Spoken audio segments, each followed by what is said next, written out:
মানুষের সঙ্গ ছাড়া আর সব ভালো লাগে। অতিশয় দূরে বেঁচে আছি, পথের কুকুর দেখে মুগ্ধ হই, দেখি দূরে আজও উড়ে মুখর মৌমাছি। হুমায়ুন আজাদ রচিত এই কবিতাটির শিরোনাম মানুষের সঙ্গ ছাড়া। দর্শক, আমন্ত্রণ জানাচ্ছি এনটিভির নিয়মিত আয়োজন সংলাপ প্রতিদিন আমাদের সাংস্কৃতিক সংগ্রাম অনুষ্ঠানে। আজ আমাদের সাথে উপস্থিত আছেন এমন একজন মানুষ যিনি একাধারে একজন বন্যপ্রাণী আলোকচিত্রী, গবেষক, প্রাণী উদ্ধারকর্মী, মডেল ও অভিনেতা। তার কাজের একটি বিশেষ দিক হলো বন্যপ্রাণীকে ভয় বা শত্রু হিসেবে নয়, প্রকৃতির অপরিহার্য অংশ হিসেবে দেখা এবং মানুষের সঙ্গে প্রাণীর সহাবস্থান ও সংরক্ষণের প্রয়োজনীয়তা তুলে ধরা। আছেন এই সময়ের অত্যন্ত জনপ্রিয় আলোচিত প্রাণী উদ্ধারকর্মী আদনান আজাদ আসিফ। চলুন দর্শক, কথা বলে আছি অতিথির সাথে। কেমন আছেন আপনি? আলহামদুলিল্লাহ, ভালো। জি, আমি আপনার কাছে প্রথমেই জানতে চাইব যে আপনার বাবা, আপনি বলছিলেন যে বগুড়ার জেলার একজন মুক্তিযুদ্ধের যে দল আপনি বলছিলেন সেই দলের এবং বিএনপি রাজনীতির সাথে যুক্ত ছিলেন। জি, তো আপনি সন্তান হিসেবে রাজনীতিতে না গিয়ে মানে ভিন্ন লাইনে কিভাবে এলেন বা কেন এলেন? আমার তো ছোটবেলা থেকেই প্রাণীদের প্রতি অসম্ভব একটা ভালোবাসা। সেই সময় থেকে যেমন একদম ছোটকালে শিশুরা যেমন বল, গাড়ি সহ বিভিন্ন খেলনা নিয়ে খেলে, ঠিক ওই সময়টা থেকে আমি প্রাণীদের প্রতি আমার ব্যাপক দুর্বলতা রয়েছে। আমি ছোটবেলা থেকে বিড়াল ছানা, মুরগির ছানা, পাখি এগুলো নিয়ে খেলতে খেলতে বড় হয়েছি। তো এই জন্য একটা সময় এসে মনে হলো যে আসলে প্রাণীর সংস্পর্শ ছাড়া মনে হয় আমার বেঁচে থাকা সম্ভব না। আচ্ছা, এইভাবে কাজ করতে করতেই আজকের এই অবস্থা। মানে আপনি যদি আপনার বাবার সম্পর্কে একটু বলতেন, আপনার বাবার নাম এবং মানে পরিচয়। উনি তো বিগত হয়েছেন গত 6 মাস আগে। জি জি, আমার বাবা বীর মুক্তিযোদ্ধা জনাব আবুল কালাম আজাদ। আমার বাবা বগুড়া জেলা মুক্তিযোদ্ধা দলের ওয়ান অফ দ্য ফাউন্ডার এবং প্রথম যখন জিয়াউর রহমান সাহেব বিএনপি প্রতিষ্ঠা করেন সেই কমিটির আমার বাবা প্রচার সম্পাদক ছিলেন এবং উনি সবসময় বিএনপির রাজনীতির সাথে যুক্ত ছিলেন। আচ্ছা, আপনার বাবা আপনার মানে সন্তান হিসেবে আপনার কাছে কি চাইতেন? বেশি কিছু চাননি, বলছে যে মানুষের মতো যাতে মানুষ হতে পারি এবং খুব প্রতিবাদী যাতে থাকতে পারি, অন্যায় জিনিসগুলোকে যাতে মেনে না নিই। আপনি ছোট থেকে অনেক কাজের সাথে যুক্ত, আপনার সাথে কথা হচ্ছিল দীর্ঘ সময় ধরে এবং আমি আপনার সম্পর্কে জেনেছি। তো হয় না যে আপনার অভিভাবকরা চায় যে সন্তান আমার মানুষের মতো মানুষ হোক বা ইঞ্জিনিয়ার, ডাক্তার হোক, মানে এমন কিছু চাইতেন? সেটা তো চেয়েছেন, ইঞ্জিনিয়ার তো হয়েছি, হ্যাঁ, পাশাপাশি তো বন্যপ্রাণী নিয়ে কাজ করছি। আচ্ছা। তো আপনি আবার একটা সময় অভিনয়ে এলেন এবং চলচ্চিত্র, নাটক, মডেলিংও করেছেন। জি, কিন্তু দীর্ঘদিন আবার সেখানে অনুপস্থিত। মানে এক সাক্ষাৎকারে আপনি বলছিলেন যে আপনি দীর্ঘ 14 বছর এফডিসিতে আপনাকে ঢুকতে দেওয়া হয়নি। কেন ঢুকতে দেওয়া হয়নি? মানে আমি যখন সিনেমায় আসি, আমার প্রথম সিনেমা মুক্তি পায় 2008 সালে 7 নভেম্বরে। আচ্ছা 2009 সালের 5 জানুয়ারি নির্বাচনে আওয়ামী লীগ ক্ষমতায় আসে। আচ্ছা তারপরে আমাকে আর এফডিসিতে, মানে কিছুদিন পরে, 1 বছর সব স্বাভাবিক ছিল, তারপর থেকে আর এফডিসিতে আমাকে প্রবেশ করতে দেওয়া হয়নি। এর কারণটা হচ্ছে আমার বাবা বিএনপি রাজনীতির সাথে যুক্ত, আমার বাড়ি বগুড়াতে। আমার প্রথম ছবির পরিচালক গাজী মাজহারুল আনোয়ার, উনি তৎকালীন বিএনপির সাংস্কৃতিক বিষয়ক সম্পাদক ছিলেন। এছাড়া জিয়া পরিবারের সাথে আমার ঘনিষ্ঠতা, এই বিষয়গুলো নিয়ে আসলে আমাকে অনেকেই মেনে নিতে পারেনি। এই জন্য আমি 16টা সিনেমার নায়ক হলেও অসংখ্যবার আমি শিল্পী সমিতির সদস্য পদের জন্য আবেদন করেছি, কিন্তু কখনো সেটা কেউ গ্রহণ করেনি। কিন্তু এখন আমি শিল্পী সমিতির সদস্য হয়েছি বিগত 1-1.5 মাস আগে। আচ্ছা আচ্ছা। তো আপনার প্রথম ছবির অভিজ্ঞতা যদি বলতেন যে কিভাবে আপনি এই চলচ্চিত্র মানে জগতে এলেন? চলচ্চিত্র জগতে এলাম গাজী মাজহারুল আনোয়ার সাহেবের হাত ধরে। উনি আমাকে চলচ্চিত্র জগতে নিয়ে এসেছে। তখন আমি বডি বিল্ডিং করতাম। আমার একটা বডি বিল্ডিং কম্পিটিশনের জন্য ঢাকায় এসেছিলাম। সেখান থেকে গাজী মাজহারুল আনোয়ার সাহেবের চোখে পড়ি। উনি আমাকে বেগম খালেদা জিয়ার কাছে নিয়ে যান, যেহেতু উনি বিএনপি রাজনীতি করেন। আমার বাড়ি বগুড়া, এটা জানার পরে বেগম খালেদা জিয়া বলেন যে হ্যাঁ, ওরে তো আমি চিনি, ও তো আমার সন্তানের মতো, আপনি নিশ্চিন্তে ওকে নায়ক বানান। তো এরপরে এটা আবার এফডিসিতে খুব চাওর হয়েছিল যে বেগম খালেদা জিয়ার রেফারেন্সে বা ওনার আশীর্বাদে আমি সিনেমার নায়ক হয়েছি। আচ্ছা, এই জন্য তো আরো এফডিসি ঢোকা বন্ধ আওয়ামী লীগ সরকার। সেই প্রথম চলচ্চিত্রের অভিজ্ঞতার কথা মনে আছে? আপনি বলছিলেন যে আপনার সেই চলচ্চিত্রের দুজন নায়িকা ছিল, জনপ্রিয় নায়িকা মৌসুমী, হ্যাঁ, অপু বিশ্বাস। আপনার মৌসুমী এবং অপু বিশ্বাস। মানে সেই ছবির পরিণতি কি হয়েছিল তারপর? ছবিটা মোটামুটি ভালোই গেছে। চ্যানেল আইয়ের সিনেমা ছিল, কমার্শিয়াল ফিল্ম ছিল, চ্যানেল আইয়ের ছিল। সিনেমাটা ভালো ভালো ভালো ভালোই গিয়েছে। এবং চলচ্চিত্র থেকে সরে আসার পর আপনি তো টেলিভিশনে অনেক নাটক করেছেন এবং অসংখ্য বিজ্ঞাপনে কাজ করেছেন। জি জি, আমি চলে আসার পরে অসংখ্য নাটক এবং বিজ্ঞাপনে কাজ করেছি, খুব দাপটের সাথে কাজ করেছি, কিন্তু যেহেতু বন্যপ্রাণী নিয়ে কাজ করছি, আমি তারপরে কুমির নিয়ে কাজ করার জন্য বান্দরবনের নাইখনছড়িতে চলে যাই। তো ওখানে প্রায় 5.5-6 বছর ছিলাম। তো সেখান থেকে আসলে ঢাকা এসে মডেলিং করাটা বা নাটকে অভিনয় করাটা আমার জন্য সহজ হয়ে ওঠেনি বা সম্ভব হয়নি। ওই জন্য একটা গ্যাপ পড়েছে। ওই জন্য একটা গ্যাপ পড়েছে। তো ওইটা কি আপনার জব ছিল? ওইটা আমার জব ছিল। আচ্ছা, তো সেখানে আপনি ওই কুমিরের যে মানে প্রজেক্ট ছিল সেখানে আপনি কত বছর ছিলেন? আমি প্রায় 5.5 বছরের মতো ছিলাম। 5.5 বছর মতো ছিলেন এবং মানে অদ্ভুত ব্যাপার, আপনার ভাগ্য আপনাকে ঘুরে ফিরে আপনার যে ছোটবেলার যে শখ বা আপনার ভালোবাসার জায়গাটা সেখানেই আপনাকে নিয়ে এসছে। সেখানে আমি আবার চলে এসেছি। তো আমরা যদি সেই প্রসঙ্গেই আসি, যে আমরা ইদানিং মানুষের মধ্যে প্রাণী প্রতি যে ভালোবাসা বা আপনার এই শহরের যে বাসা বাড়িতে পোষা প্রাণী পালার যে সংস্কৃতি, সেটা কিন্তু আপনার দিনে দিনে বেড়েছে। জি। তো মানে একটা সময় ছিল যে সমাজের শুধু এলিট শ্রেণীর লোকজন হয়তো কুকুর বা বিড়াল পুষতেন, কিন্তু এটা এখন সবার মধ্যে আমরা দেখতে পাচ্ছি যে একেবারে অনেক শ্রেণীর মানুষের মধ্যে ছড়িয়ে গেছে, বিশেষ করে মানে কিশোর কিশোরীদের মধ্যে।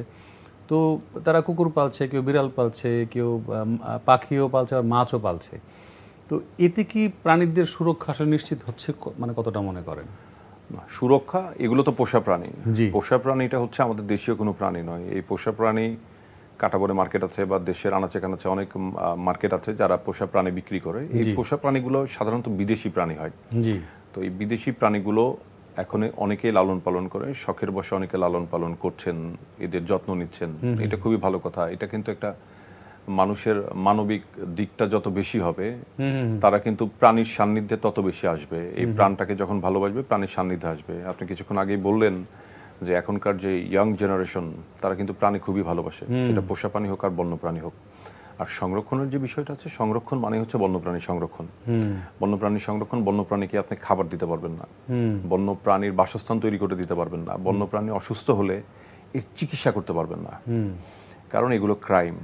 বন্যপ্রাণীদেরকে বন্যপ্রাণীর মতো করেই আপনার বনেই থাকতে দিতে হবে। আমাদের আশেপাশে যে প্রাণীগুলো আছে, বন্যপ্রাণী আমাদের আশেপাশেও আছে, যেমন কাক বন্যপ্রাণী, শালিক পাখি যেগুলো আমাদের আশেপাশে ঘোরাফেরা করে, চড়ুই পাখি, এগুলো সব হচ্ছে বন্যপ্রাণী।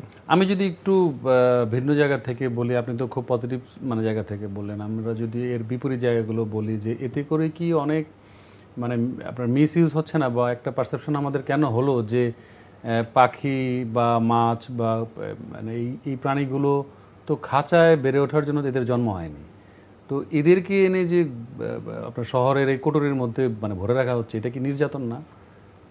এটা যদি ওই দিক থেকে চিন্তা করেন তাহলে অবশ্যই নির্যাতন। একটা উন্মুক্ত প্রাণীকে যত এটা মিউটেশনের মাধ্যমেই আপনি এটাকে উৎপাদন করেন না কেন বা ক্লোন করে উৎপাদন করেন না কেন, এটাকে কিন্তু যখনই একটা ছোট জায়গায় আবদ্ধ করবেন, এটা তো অবশ্যই নির্যাতন। আমি নিজেও তো চাইবো না পৃথিবীর সব অর্থ সম্পদ দিলেও সারাদিন স্টুডিওর ভিতরে থাকতে।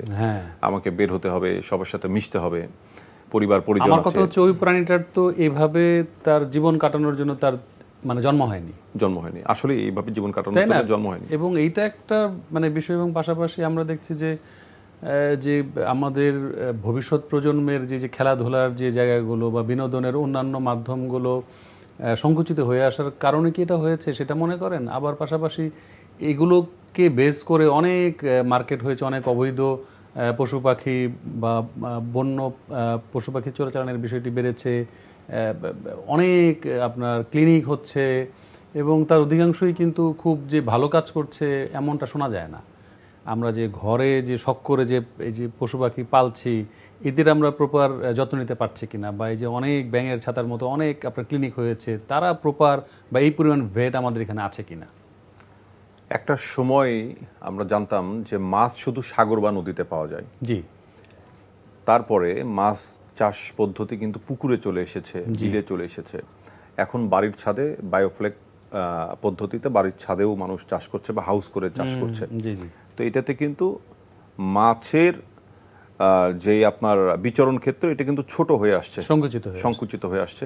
সেখানেও কিন্তু ভালোভাবে চাষ হচ্ছে, মাছের সাইজ বাড়ছে, মানুষ উপকৃত হচ্ছে। ঠিক নির্যাতন না, মানুষ এই কিছু প্রাণী আছে যাদের হোম রেঞ্জটা অনেক কম, যাদের টেরিটরি খুবই অল্প অল্প জায়গায় বিচরণ করে। তো মানুষ দীর্ঘ বছর খাঁচায় পালন করতে করতে এরকম কিছু প্রাণ আসলে ওরা জন্ম থেকেই জানে যে এটা আমাদের টেরিটরি। যেমন বাজরিকার যে পাখি, লাভবার্ড যে পাখি, যেটা আমরা কেসবার্ড হিসেবে খুবই প্রসিদ্ধ। আমাদের দেশে আপনার মনে হলো যে এই পাখিটা আমরা খাঁচায় আবদ্ধ করে রাখছি, এটাকে ছেড়ে দিই, উন্মুক্ত করে দিই। এটা আপনি যখন উন্মুক্ত করে দিবেন, কাক চিল সাথে সাথে ওকে ধরে খেয়ে ফেলবে।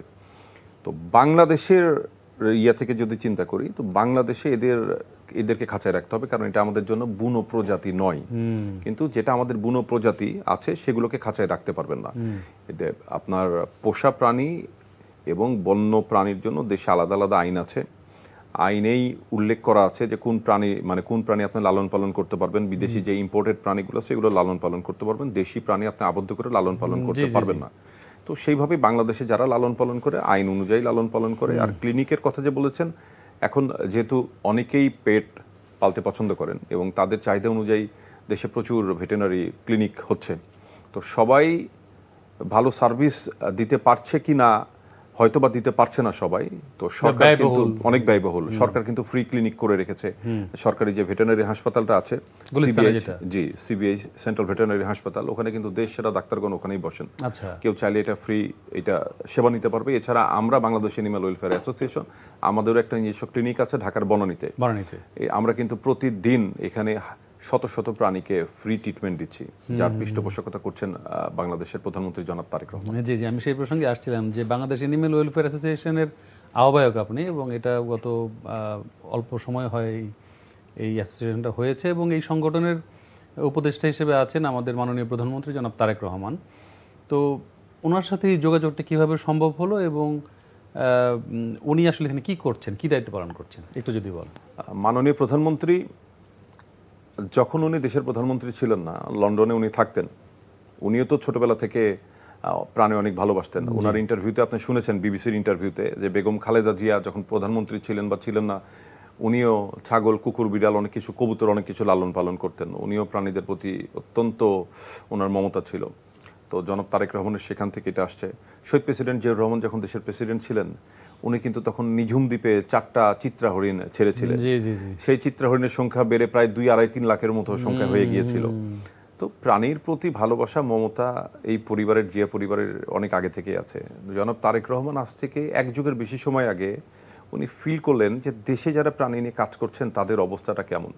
যেহেতু ওনার সাথে আমি যখন ছোট তখন থেকেই পরিচয়, এবং ওনার যিনি এডিশনাল প্রেস সেক্রেটারি আছেন আতিকুর রহমান রুমন ভাই, ওনার মাধ্যমেও ওনার সাথে আমাদের সবসময় যোগাযোগ হতো। তো জনাব তারেক রহমান সে সময় ফিল করেন যে দেশে যারা প্রাণী নিয়ে কাজ করছেন এদের অবস্থাটা কি, মানে কিরকম সমস্যার সম্মুখীন হচ্ছেন।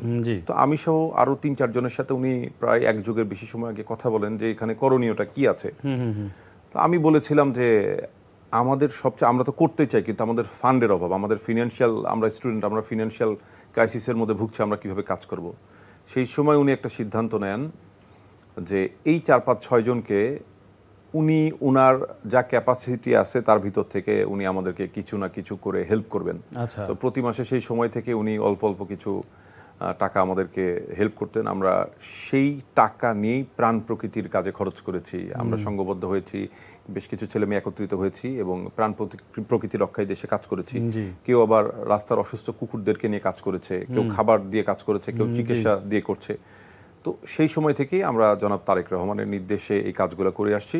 কিন্তু আফটার 5ই আগস্ট যখন দেশের পরিস্থিতি ভালো হলো, তখন উনি আমাকে বললেন যে যেই সব ছেলে মেয়ে সারা দেশে ভালো ভালো কাজ করে, এদের ভিতর থেকে অংশ বিশেষকে তুই একত্রিত কর, করে আমি একটা অর্গানাইজেশন করতে চাই যাতে সবাই অর্গানাইজড হয়ে কাজগুলো করে। তো তারপরে আমরা ওনার নির্দেশ মতে বাংলাদেশ এনিম্যাল ওয়েলফেয়ার অ্যাসোসিয়েশন গঠন করি। আমরা চীন মৈত্রীতে একটা অভিষেক প্রোগ্রাম করি। উনি লন্ডনে থেকেই উনি ভিডিওর মাধ্যমে আমাদের সাথে যুক্ত হয়েছিলেন প্রধান অতিথি হিসাবে। সেখান থেকে আমাদের যাত্রা শুরু, প্রায় 1 মাস, আগামী মাসের 13 তারিখ আমাদের 1 বছর পূর্তি হবে। তারপর থেকে তো আরো ব্যাপক হারে কাজ করছি। পুরো দেশের মানুষ জানছে যে আমরা বর্তমান প্রধানমন্ত্রীর সহযোগিতায় কাজ করছি। উনি এই সংগঠনের প্রধান উপদেষ্টা এবং প্রধান পৃষ্ঠপোষকের দায়িত্ব পালন করছে। এর পাশাপাশি এই সংগঠনের একটা ক্লিনিক আছে, ফ্রি এনিম্যাল ক্লিনিক। আমরা ঢাকার বনানীতে একটা ক্লিনিক করেছি। কেউ যদি আহত অসুস্থ প্রাণী এই ক্লিনিকে নিয়ে আসেন, আমরা এটা বিনামূল্যে চিকিৎসা করছি। মাননীয় প্রধানমন্ত্রী আমাদেরকে একটি অ্যাম্বুলেন্স উপহার দিয়েছে, যেটা বাংলাদেশের ইতিহাসে প্রথম কোনো অ্যানিম্যাল অ্যাম্বুলেন্স, জি। এবং এই অ্যাম্বুলেন্স সার্ভিসটি পুরো আমরা ফ্রি দিচ্ছি। তো এইভাবে মাননীয় প্রধানমন্ত্রী কিন্তু সরকারের হাসপাতালের বাইরেও এই সংগঠন এবং এই ক্লিনিক দিয়ে প্রাণীদের সেবা করছে। গত 1 বছরে মানে 11 মাসে আমরা 10,000-এর ওপর প্রাণীকে কিন্তু শুধু ঢাকাতে এই সেবাটা দিয়েছি। আচ্ছা আচ্ছা। এবং তার স্বীকৃতি হিসেবে আপনি সম্প্রতি 9 জুলাই জাতীয় বন্যপ্রাণী সংরক্ষণ পুরস্কার অর্জন করেছেন এবং প্রধানমন্ত্রী আপনাকে সেদিন সেই পুরস্কার দিয়েছেন এবং ব্যক্তিগতভাবে উনি সেই অনুষ্ঠানের মধ্যে আপনার প্রশংসা করছিলেন। তো প্রধানমন্ত্রী সেই অনুষ্ঠানে বলছেন যে পশু পাখি একটা বিপন্ন অবস্থার মধ্যে চলে গিয়েছে বন উজাড় হয়ে মানে যাওয়াতে। তো মানে এর কারণ কি আসলে, যে বন উজাড় হয়ে যাচ্ছে, মানুষ আধুনিক হচ্ছে, আমরা কিন্তু সচেতন হচ্ছি না, কিভাবে এই অবস্থা থেকে আসলে উত্তরণ করা যায়? আমাদের দেশে মানে দেশে বনায়ন থাকার কথা, দেশের মোট আয়তনের 30%। 30%। দেশের যে মোট আয়তন আছে তার 30% হচ্ছে বনভূমি থাকবে। বাংলাদেশে এটাই ছিল। এখন বাংলাদেশে প্রায় 10-এর কম বেশি পার্সেন্টেজ হচ্ছে আপনার বনভূমি আছে। জি।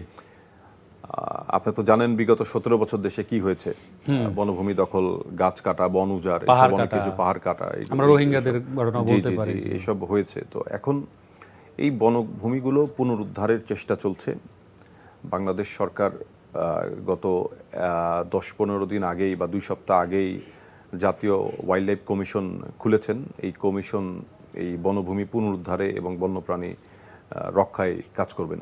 এবং এছাড়া বর্তমান প্রধানমন্ত্রীর যেহেতু একটা পার্সোনাল ইন্টারেস্ট আছে বন্যপ্রাণী রক্ষার ব্যাপারে, তো উনি উনার সেই নির্দেশনাগুলো মন্ত্রীদেরকে দিয়েছেন, সংশ্লিষ্ট অধিদপ্তরদেরকে দিয়েছেন, এবং এটা নিয়ে কাজ করা হচ্ছে যে কিভাবে আমাদের দেশে 30% আবার বনভূমি আনা যায়। এবং আপনি জানেন বিএনপির নির্বাচনের একটা ইস্তেহারের ভিতরে সবচেয়ে বড় একটা অংশ ছিল যে 25 কোটি গাছ 5 বছরে লাগাবে, এবং সেটা তারেক রহমান কিন্তু নির্বাচনের আগে থেকেই বলছেন। নির্বাচনের আগে থেকেই বলছেন।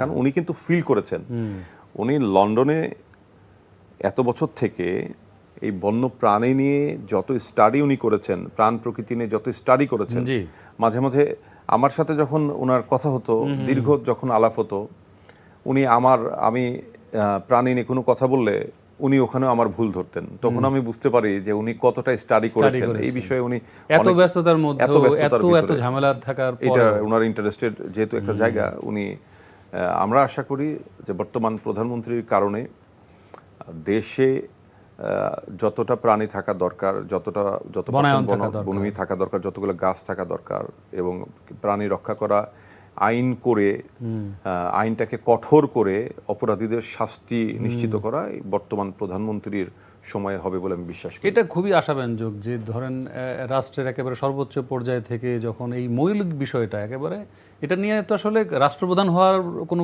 মানে ইস্যু নাই, এটা তো সাধারণ মানুষ হিসেবে আমাদের সচেতন হওয়া উচিত, যে তাই না? তো এটা খুবই আশাব্যঞ্জক। এবং আগামী 4 সেপ্টেম্বর জাতীয় বন্যপ্রাণী দিবস, সেদিন কি আপনাদের কোনো বিশেষ আয়োজন থাকছে?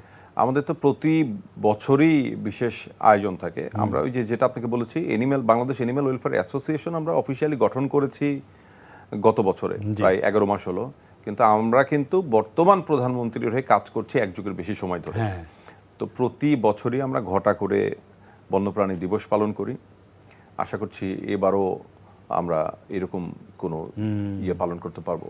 তো এখন এই বিগত অক্টোবর নভেম্বর এই সময়টা আমরা দেখি যে বৃষ্টির যে সময়টা, মানে প্রচুর বন্যপ্রাণী, বিশেষ করে সাপ বা সরীসৃপ জাতীয় প্রাণীগুলো যে বন্যা হচ্ছে বা নিম্নাঞ্চল প্লাবিত হলে পরে এরা একটু উপরের দিকে চলে আসছে, মানুষের বসতবাড়িতে চলে আসছে, এবং অনেক সাপ উদ্ধারের ঘটনা আপনার মাধ্যমে আমরা দেখতে পাচ্ছিলাম, এবং এগুলো খুব ভাইরাল হয়েছে, প্রচুর নিউজ হয়েছে বিভিন্ন সংবাদ মাধ্যমে।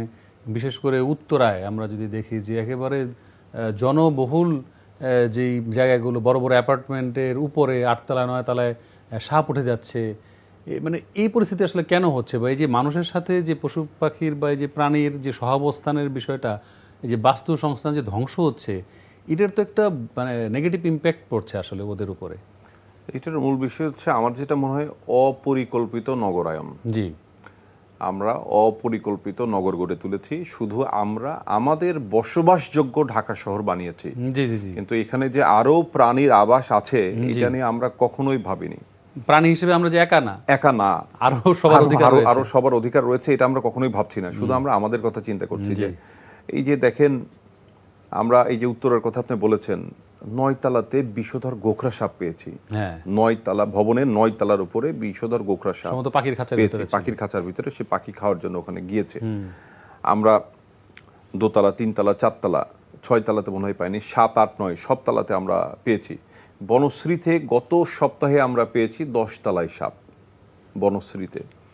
বনশ্রীতে প্রচুর সাপ, আমরা গোখরা সাপ পাই, বিষধর গোখরা সাপ পাই। আমরা খিলগাতে প্রচুর পরিমাণে সাপ পাই। এবং অবাক করার বিষয়, ঢাকার গুলশানের নিকেতনের মতো বিলাসবহুল এলাকাতেও আমরা বিষধর গোখরা সাপ উদ্ধার করেছি। এটা কেন হচ্ছে? একটা বাসার গ্যারেজে। এই যে বললাম অপরিকল্পিত নগরায়ন। যেমন ধরেন, আজ থেকে 30 বছর আগে যদি আপনি ফিরে যান, বিটিভির পেছনে কোনো ঘর বাড়ি ছিল না, আমি নিজের চোখে দেখেছি। জলাশয় ছিল, পুরোটাই জলাশয় ছিল। জলাশয় ছিল, হ্যাঁ। এখন গিয়ে কোনো জলাশয় পাবেন না, আপনি? কিছুই নেই। এখন এই পুরো একটা এলাকা হয়েছে। তো এরকম ঢাকার আরো যে এলাকাগুলো এরকম আপনার অপরিকল্পিতভাবে বালি ফেলে, মাটি ফেলে, জলাশয় ভরাট করে যে আপনার আবাসন শিল্প গড়ে তুলেছে, জি জি। এই এলাকার যে সাপসহ বিভিন্ন বন্যপ্রাণী ছিল, যেমন শিয়াল ছিল, বন বিড়াল, মেছো বিড়াল ছিল, তারা অন্যদিকে চলে গেছে। বাস্তুচ্যুত হয়েছে। হ্যাঁ, কিন্তু সাপ তো লুকিয়ে থাকে গর্তের ভিতরে। তো সাপগুলো ওখানে লুকিয়ে ছিল। এই সাপগুলো ধরেন ওর ভিতরে যে ঝিল বা খালগুলো আছে, খালের আশেপাশে গর্তে এই সাপগুলো লুকিয়ে থাকে। বর্ষায় যখন টানা 2-3 দিন প্রচন্ড বৃষ্টি হয় এবং এই গর্তগুলো যখন পানিতে ভরে যায়, তখন এই সাপগুলো বের হয় শুকনা জায়গায় তাদের আশ্রয় খোঁজার জন্য, বাধ্য হয়ে আসে। তখন তারা উঁচু জায়গা হিসেবে মানুষের বাসা বাড়িতে গিয়ে লুকিয়ে থাকে। ওখানে আবার খাবার হিসাবে প্রচুর ইঁদুর পায়, ইঁদুর খায়। এবং তারা ওখানে থাকতে থাকতে ইঁদুরের গর্তেই তারা ডিম দিচ্ছে। এই ডিম ফুটে আবার বাচ্চাগুলো বের হচ্ছে। প্রায় গড়ে 30টির মতো করে বাচ্চা বের হয়। পুরো বাড়িতে এটা স্প্রেড হয়ে যাচ্ছে বাচ্চা। মানুষ প্রথমে 1টা মারে, 2টা মারে। মেরে যখন দেখে না বাচ্চা প্রচুর আসতেছে, তখন আমাদেরকে খবর দেয়। বা সাপ ওই বাড়িতে প্রবেশ করলেও সাপ দেখতে পারে, তখন আমাদেরকে খবর দেয়, আমরা গিয়ে সেই সাপগুলোকে উদ্ধার করি। একটা আশ্চর্যের তথ্য আপনাকে দিই। গত বছরের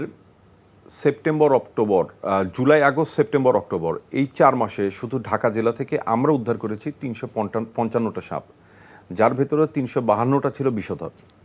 মাই গড। এবং আপনি এখন পর্যন্ত 600-র উপরে আপনি সাপ উদ্ধার করেছেন। 10,500-এর উপরে সাপ উদ্ধার করেছি। 10,500-এর উপরে? 10,500-এর উপরে সাপ আমি উদ্ধার করেছি। আচ্ছা। এটার জন্যই আমি আসলে এইটা সহ আরো বন্যপ্রাণী সংরক্ষণের জন্যই এবার আমি জাতীয় পুরস্কারে ভূষিত হয়েছি। আমরা দেখছি যে আমরা যদি গ্রামের মানে জায়গাটাতে আসি, সেখানে যেহেতু বন্যা কবলিত এলাকাগুলোতে আমরা দেখছি যে বসত ঘরে যখন সাপ বা অন্য প্রাণীগুলো চলে আসছে, তখন মানুষ তাকে মেরে ফেলছে নির্দয়ভাবে। তো সেই ক্ষেত্রে আসলে আপনার পরামর্শ কি হবে? সাপ হচ্ছে প্রকৃতির অবিচ্ছেদ্য একটা অংশ। সাপকে বাদ দিয়ে আপনি পৃথিবী কল্পনা করতে পারবেন না। জি। এটা হচ্ছে দইয়ের ব্যাকটেরিয়ার মতো। আমরা খুব সুস্বাদের সাথে দই খাই, কিন্তু এই দই উৎপাদন করতে কিন্তু কোটি কোটি ব্যাকটেরিয়ার প্রয়োজন। তো আমরা না জানলেও ব্যাকটেরিয়া কিন্তু দই উৎপাদনের মাধ্যমে আমাদেরকে সহযোগিতা করতেছে। ঠিক একইভাবে আমাদের যে শস্য বা ফসল নষ্ট করছে ইঁদুর, এই ইঁদুরকে খেয়ে সাপ আমাদের হাজার হাজার লক্ষ লক্ষ মেট্রিক টন শস্য রক্ষা করছে। কিন্তু এটা আমরা চোখে দেখতে পারি না, কারণ সাপ লুকিয়ে থাকে, লুকিয়ে শিকার করে, এই জন্য এটা আমরা জানি না। শুধু সাপই নয়, পেঁচা, চিল, ঈগল সহ আরো কিছু শিকারী পাখি আছে, বেজি আছে, গুইসাপ আছে। এটা কিন্তু আমাদের খুব ব্যাপক হারে আমাদের শস্যকে রক্ষা করে চলছে। এছাড়া আবার কিছু প্রজাতির সাপ আছে, যেমন ক্রেইটের বাংলা বলবো হচ্ছে আপনার কালাচ সাপ। কিছু কালাচ সাপ আছে, কিং কোবরা সহ গোখরা সাপেরাও অন্য অন্য সাপ খেয়ে এরা কিন্তু একটা ভারসাম্য রক্ষা করছে। তো আমাদের বাড়ির আশেপাশের যে বিষধর সাপ আছে, তো এই কিছু সাপ যারা সাপ খেকো সাপ, তারাও কিন্তু সাপ খেয়ে এই সাপ থেকে আমাদেরকে মুক্ত রাখছে। আবার সাপের বিষ দিয়ে আমাদের জীবন রক্ষাকারী ওষুধ তৈরি হয়। তো সাপ সরাই দিলে আসলে মানুষের বেঁচে থাকাটা খুব মুশকিল। এবং আপনি যদি সাপ এবং পেঁচা প্রজাতির পাখি সরাই দেন দেশ থেকে, তাহলে তো আগামী 2 বছরের ভিতরে দেশে দুর্ভিক্ষ দেখা দিবে এবং শকুন। হ্যাঁ, শকুন শকুন একটা খুবই জিনিস। গুরুত্বপূর্ণ। প্রত্যেকটা প্রাণী, এই যে আরেকটা প্রাণীর কথা বলি, প্রধানমন্ত্রীও এত স্টাডি করেছে।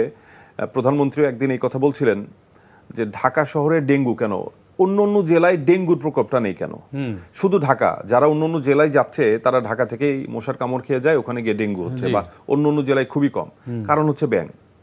এই যে এডিস মশা যে উৎপাদন হচ্ছে, তো এডিস মশাকে খাওয়ার মতো কোনো প্রেডেটর তো আমরা রাখিনি। এখন যদি ঢাকাতে পর্যাপ্ত পরিমাণের ব্যাঙ থাকতো, তাহলে মশা যেখানে বসবাস করতো ব্যাঙ ধরে খেয়ে ফেলতো, মশার লার্ভা খেয়ে ফেলতো, আপনার মশার ডিম খেয়ে ফেলতো। তো সেই যে মশাকে খাবে সেই প্রিডেটর আমরা রাখিনি, মানে সেই শিকারের ইকোসিস্টেম প্রাণীটা, নষ্ট হয়ে যাচ্ছে। ইকোসিস্টেমের ব্যালেন্সটা আমরা নষ্ট করে ফেলেছি। জি জি জি। এটার জন্য এখন আমাদেরই সাফার করতে হচ্ছে। তো প্রকৃতির কোনো একটা প্রাণীকে যখন আপনি এখান থেকে সরিয়ে দিবেন, জি জি তো এটার ভুক্তভোগী মানুষ হবে। জি। এই যে যেমনটা আপনার গাছ থেকে যে আমরা ফল খাই, কিছুদিন আগে আমের সিজন গেল, এই যে আম হলো, আমরা আম খেলাম। এই যে ফল এবং শস্য যেগুলো খাই, ধরেন আমরা সবাই জানি যে একটা জীবনের সৃষ্টি হতে গেলে পুরুষ এবং স্ত্রীর মিলিত হতে হবে, না হলে একটা জীবনের সৃষ্টি হবে না। তো এই যে আম বা বিভিন্ন ফল যে সৃষ্টি হচ্ছে, পরাগায়ন। এই যে পুরুষ গাছ আর স্ত্রী গাছের যে পরাগায়ন, জি। তো একটা গাছ তো হেঁটে আরেকটা গাছের কাছে যেতে পারবে না। যেতে পারবে। তো এদের যে পরাগায়নটা, এটা কিন্তু প্রজাপতি, পাখি বা বিভিন্ন বন্যপ্রাণীর মৌমাছি, মাধ্যমেই হচ্ছে। মৌমাছি, যে কোনো পাখি, হ্যাঁ। একটা পোকাও কিন্তু এই কাজটা করছে। Right. এক গাছ থেকে আরেক গাছে যাচ্ছে, ওর স্পার্মটা লেগে আরেক গাছে এটা লাগতেছে, এইভাবে পরাগায়নের মাধ্যমে কিন্তু ফুল হচ্ছে, ফুল থেকে ফল হচ্ছে, Right. সেটাই কিন্তু আমরা খাচ্ছি। তো এখন যদি আপনি এই প্রাণীগুলোকে ধ্বংস করে ফেলেন, পাখি ধ্বংস করে ফেলেন, হ্যাঁ। তাহলে তো ফল হবে না। ফল না হলে আপনি কি খাবেন? শস্য হবে না। তো বন্য প্রাণী কিন্তু বাঁচিয়ে রাখতে হবে আমাদের প্রয়োজনেই। জি জি জি। তো আপনি বন্যপ্রাণী উদ্ধার এবং প্রাণী কল্যাণের পাশাপাশি গবেষণামূলক কাজেও সম্পৃক্ত আছেন, এবং 2026 সালে প্রকাশিত একটি বৈজ্ঞানিক গবেষণাপত্রে আপনার নাম সহলেখক হিসেবে এসেছে। এছাড়াও আপনি বন্যপ্রাণী বিষয়ে নিয়মিত লেখালেখি করে থাকেন। মেছোবাগ নিয়ে মাঠ পর্যায়ের অভিজ্ঞতা ভিত্তিকে আপনার লেখাও রয়েছে। তো আমার জানার বিষয় হচ্ছে, এত কিছুর পরে আপনি যে ছোট থেকে এগুলোর সাথে আছেন, তো আপনি এই যে সাপ ধরা বা আপনার এই যে কুমিরের সাথে আপনার যে সমস্ত ছবি দেখা যায়, এবং আপনি তো এই প্রশিক্ষণটা আপনি কিভাবে নিয়েছেন? প্রথমত আমি গাইতে গাইতে গায়ন, আচ্ছা। আমি কাজ করতে করতে শিখেছি। তারপরেও আমার কিছু মেন্টর আছে যাদের কাছ থেকে শিখেছি। জি। এটা প্রফেসর ডক্টর মনিরুল খান, কামরুল হাসান, মুস্তফা ফিরোজ সহ খসরু আরো চৌধুরী। অনেকেই আছেন, খসরু চৌধুরী, অনেকেই আছেন যাদের কাছ থেকে আমি প্রচুর শিখেছি। জি।